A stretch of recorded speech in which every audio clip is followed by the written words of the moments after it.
Hello, everybody. My name is John Cockburn-Evans, and today I'm with Ben Chalmers, our CTO.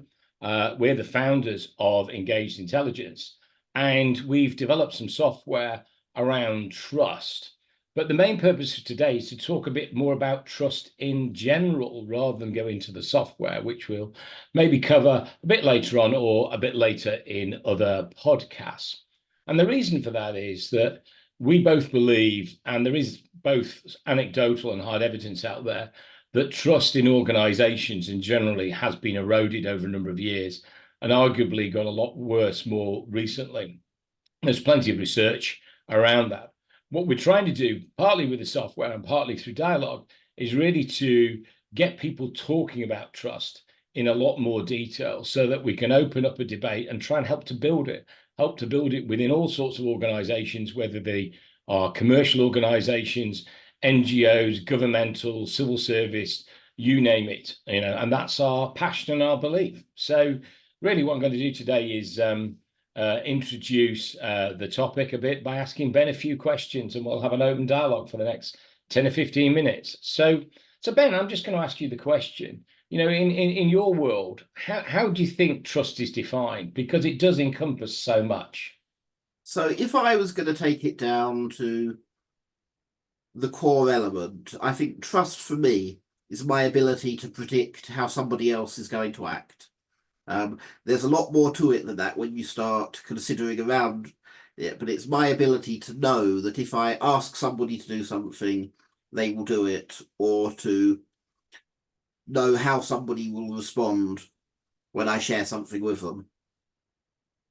Yeah, I mean that's actually a very simple but very powerful definition of trust, isn't it? Because also it links back to relationships, which is very important. We can drill down into trust, and we will do in later podcasts in terms of the details and the elements and the things that actually support having a trusting existence, for want of a better word, not just a framework.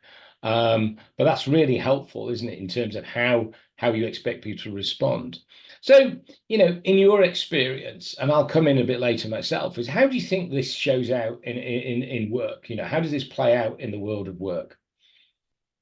Something I've noticed over and over again when I've looked at companies that are having problems, either from the outside or from being inside and experiencing them firsthand, is that problems in companies are almost always down to problems of communication. And I find that trust is normally at the center of those communication problems. So although trust has, again, a number of things it can do within a business, trust is ultimately the thing that allows humans to work together, allows us to work together with a single aim. It's particularly important for us to be able to communicate what we need and why we need it, because without trust between two people, I may not be completely honest about what I need or why I need it, and you may not be honest about your reaction to that. And when you have two people who are lying to each other in order to protect their own safety or to avoid saying something that somebody with power might not want to hear, then you end up miscommunicating, and the ability to actually get what each person requires goes away because people are lying about their needs, they're lying about their wants, they're lying about what's actually most important to them. And I've seen in companies that we spend most of our time lying about what's important to us. We spend most of our time playing the nice corporate game of saying the words the company wants to hear, or saying the words that the employees want to hear when you're managing them, without actually saying what's true and what's important. So I'd like to pick up on that. There's quite clearly people are being careful with the information they share. And as you touched on, sometimes it's for good reason. Talked about safety. We will go and talk about psychological safety in the workplace in a lot more detail in future podcasts. But one thing I'd like to pick up on is obviously the word lying is quite an emotive term. It's quite a strong, Absolutely. yeah. And I think in certain cases that could be the case. But I remember back in the days of politics, people used to, for want of a better word, put a almost like a politically correct spin on lying, and they called it being economical with the truth. And that is such So a difference. So I I think think I that should things be are clear. I heavily, think I should be clear here that when I say lying, often the person who is doing the, and I'm using inverted commas here, lying, doesn't actually realize they are. We are so wrapped up in the game we play in particular situations that we are speaking a truth, but not the bigger truth. yeah, I think that's fair. Yes, I mean I was going on there, but thanks for coming back on that, Ben. I think yeah, and there is good reason. But the point really here is it doesn't matter so much what the nuance is or the necessarily the intent. I mean, that's everybody does things for their own good reason, whether it be protection or not. The point here is the output, right? And it's the fact that the lack of trust can actually have negative effects on relationships and also business and personal performance. And really, that's what we're getting to.